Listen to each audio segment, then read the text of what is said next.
honestly think like once you reach that level of understanding, like, okay, no, I know my potential. Like you almost become like a dangerous individual because like, you know, like how you controlling, now you're controlling your life instead of life taking control of you. That's when you turn to that savage. That savage. It's hard to go back. You know what I'm saying? And live in, what would I call it?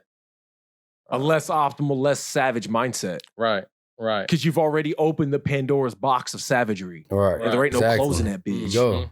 I heard like your best always fluctuates. You know what I'm saying? Like tomorrow, your best might be the best you've ever been. You know what I'm saying? But the day after that, your best might be a little different because maybe you're sick. You know what I'm saying? Remember how you were sick and you couldn't necessarily train people that day. Right. But that next day, your best was different. You was more on a savage level. You came in here on some, let's get some shit done. You know what I'm saying? Yeah.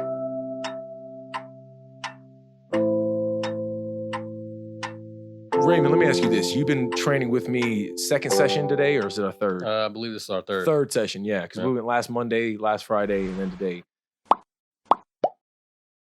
Where are you at? Just kind of walk me through how you've experienced these past 3 sessions, especially considering today's session being 17 minutes late.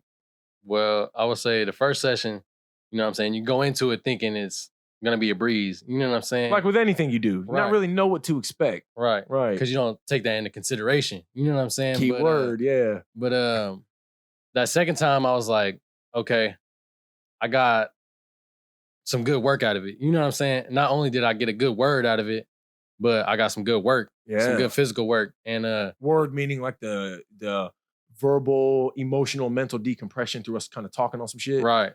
Which a lot of men don't have nowadays.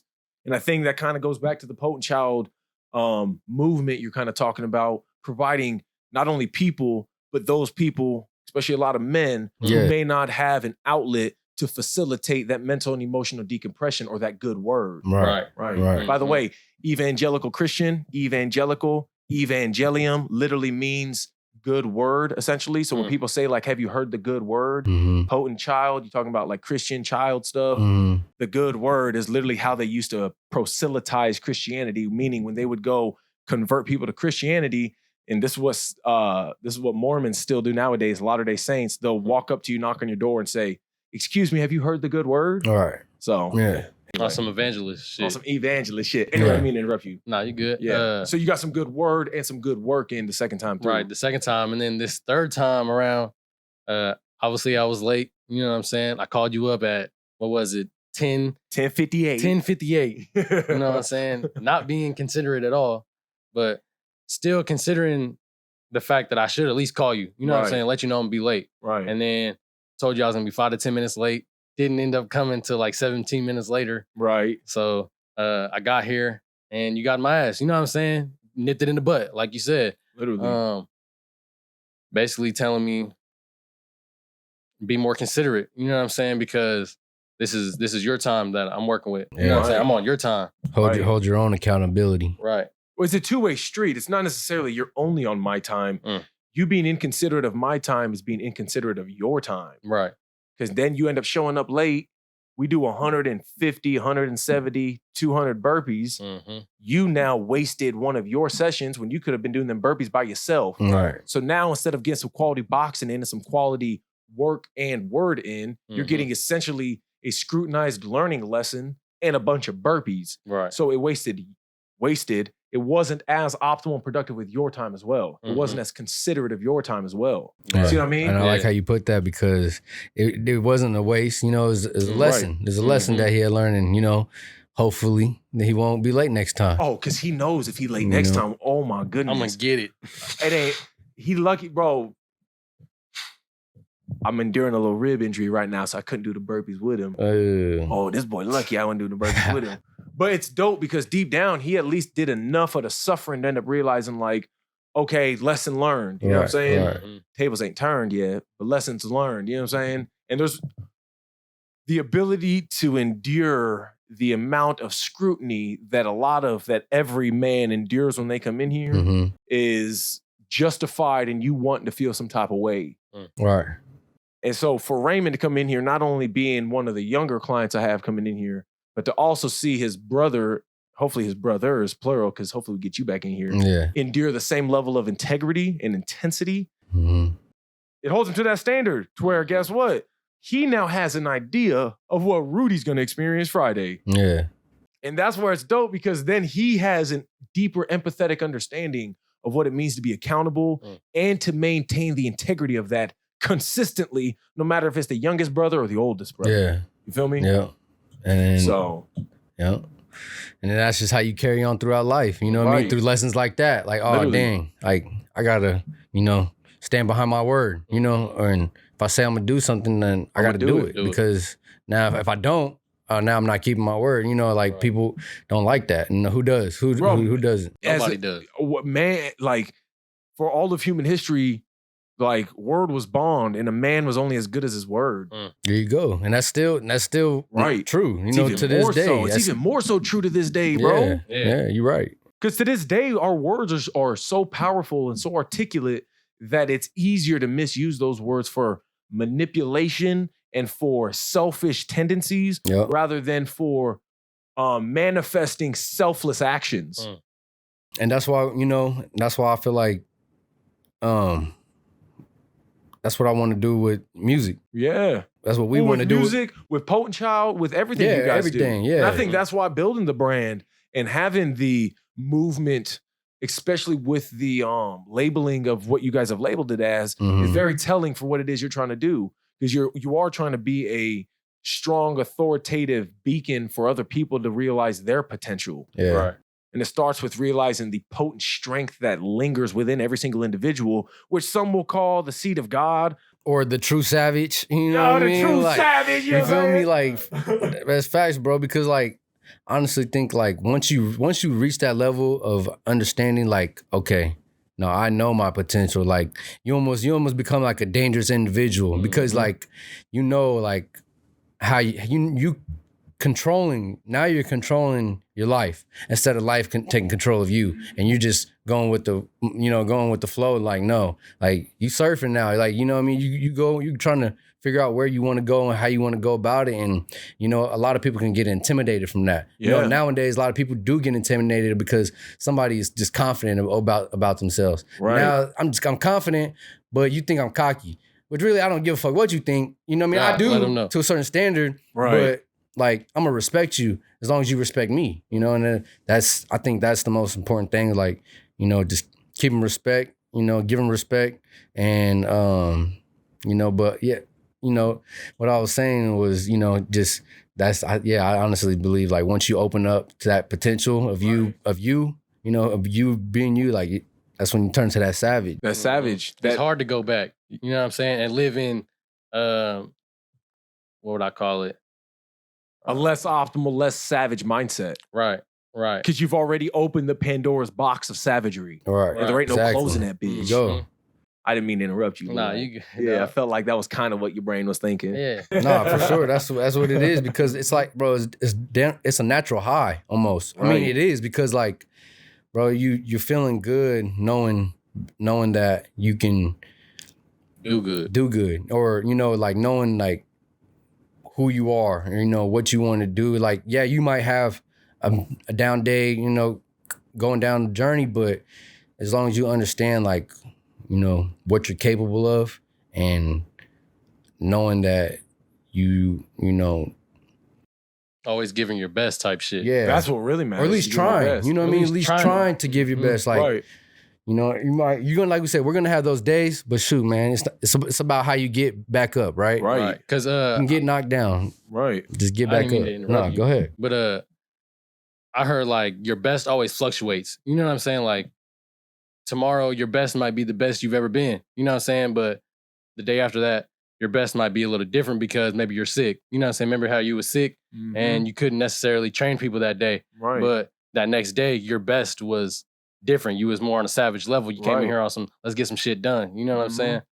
It's relative to the circumstances of that day, giving your all and adapting your efforts to whatever the circumstances that are out of your control are enforcing and inflicting and essentially affecting the things that you can control.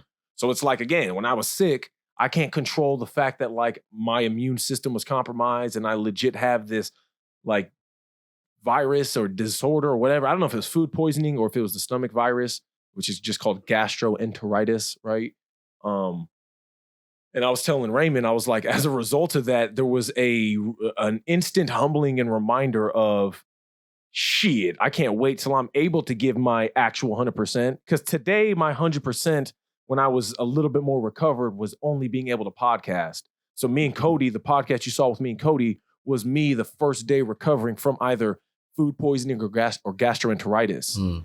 And as a result, my 100% for that day was doing all I could. And I didn't eat. I didn't really drink or do nothing. Couldn't really hold down liquids or nothing. But I still was able to get a podcast out that day. Yeah. And then the next day, my body recovered a little bit more. And my 100% looked a little bit different because I had a little bit more energy and a little more effort to exert that day. You feel me? Right. And each day, I think what Raymond's talking about is just whatever that day gets you. Whatever that day has for you to milk out of it, that's what you got to squeeze out of it. Yeah. Because if you try to force some shit that's not there, it's almost like what me and Cody talked about in the last podcast, trying to give somebody something when you have nothing to fucking give. Yeah. Like, how you going to give when you ain't got nothing to give? How you going to act like you really tried throughout the day unless you actually step the fuck out the door and try? Yeah. You know what I mean? Yeah, man. I don't even know how the fuck we got on that. Savagery. That's Yeah, that savagery, right. You know, being a pone child. I was trying to bring in a little bit of the biblical association with not only your guys' like background, because you guys you're Christian too, right? Yeah. I was gonna say I know your whole family's Christian, but there is also deviation in like individuals, especially in the 21st century, where you'll have ardent family members who are a belief, and other members who are complete opposite, right? Yeah. Right. I mean, honestly, I believe in Jesus, you know, I believe in Christ, I believe in God. Now, as far as like, you know, I wouldn't necessarily call myself Christian, quote unquote, just because I felt that's more like religious. And I mean, like, I know like religion is like, I feel like a divided word, you know, because there's a lot of different type of religions, you know. I could be wrong. Like I haven't. Are you thinking more so like religion as a authoritative system? Like that's what you don't believe in? Or do you mean religion as a structure for people to commune as a group? I'm a spiritual, you know. If I give it a label, I'm spiritual, not religious. But if you say you're spiritual and not religious, why or how do you then justify the specific belief in Jesus Christ? How do I wait? Because you said I believe in God. You said I believe in Jesus. Yeah. You said I believe in Jesus. I believe in God. Right. So why even put Jesus there unless you're a specific Christian? Because the denomination of Christianity presupposes or assumes that you are a believer of Jesus. Yeah. And I get what you're saying. You know. It really is just like a personal, you know, thing. Right. So, you know, how about this? Because I believe like, you know, well we've done, you know, the world's done it to itself. Like we've done this to ourselves where we're at, you know, in this time. But like, you know, I feel like we're always trying to divide ourselves. You know what I mean? And like by color, by religion, by, you know. And that's just how it's going to be, you know what I mean? Like, because that's just how the world is. Like, you got cultures all the way in South America that's completely different from culture in North America, you know, and just like Europe and Africa, like, you know, and, but I guess what I was trying to get at, bro, like, I feel like I'm more spiritual because that being that created the human race, like, it's a spirit, you know what I mean? You don't see that, you know, you can feel it. You can feel it for sure, you know, because I know I have, you know what I mean? Or you might see it. Like this one time when y'all was in the back, they was in the, tell them the story, bro. We was in the backyard and it's a funny story because it's me, my dad, my brother. So my brother Rudy, my dad, and me. I don't know if my cousin was out there or not, but basically, I think maybe Tim, or Zig, but shout out to him. Nice. But we go outside. There's a bird in the backyard, like flapping its wings, kind of dying or something. Might be dead. And it's funny because at the time, my dad is like kind of like not necessarily juggling religion, but like putting his feet in the water. You know what I'm saying? Testing his faith. Yeah, testing his faith. Yeah. On his faith walk, I should say. Nice. But yeah, we saw this bird in the backyard, and then my dad's is on some playful shit. Let's go pray for the bird. And then so we all go in the backyard. We actually like hold hands and actually like pray for the bird and believe it. Right. And the bird gets up and flies away, bro. Right. Soon as I'll say amen, and then it just gets up and goes, flies away. Again, I believe in the power of prayer, and I believe in the power of like positive thoughts and like good vibes and all that. I don't want you to feel uncomfortable labeling yourself as something that if you may not be adhering to the strict tenets of that labeling, that you don't qualify as being such.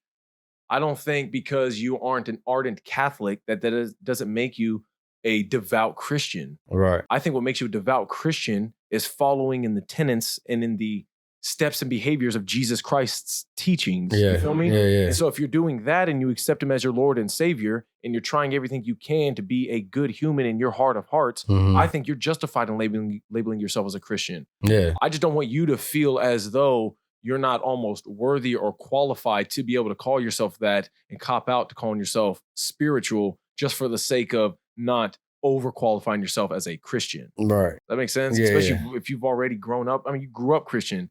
So that's really why the foundations of your spirituality are Christian fundamentally to begin with, or Jesus-based to begin with. Yeah. Which is why when I ask you, why do you feel the need to add Jesus in there? You're like, oh, it's more of a personal thing. And I'm like, well, it's really because it's just how you're raised. So when you say a personal thing, it's the only thing your mind really knows when cross-comparing any sort of religious foundation. Right. That's what you grew up on. Right. But if you grew up on Hindu Vishnu script, you would have been like, Vishnu and God and, I'm just spiritual. And I'd be like, well, why'd you pick Vishnu if you're just spiritual? Why aren't you Hindu? You'd be like, well, it's a personal thing. You know what I'm saying? And I'd be like, no, I got what you're saying. You feel me? Yeah. So I just think you should have more confidence in being able to live in the truth of what you truly believe in and don't feel any type of way just because you may not be as well versed in the book or in scripture as other people. Right. Yeah.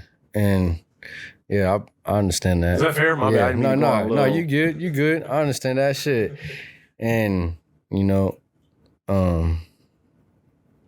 maybe that's subconsciously, that might be part of it. I just don't feel like I'm doing my whole, like I should to try and figure out.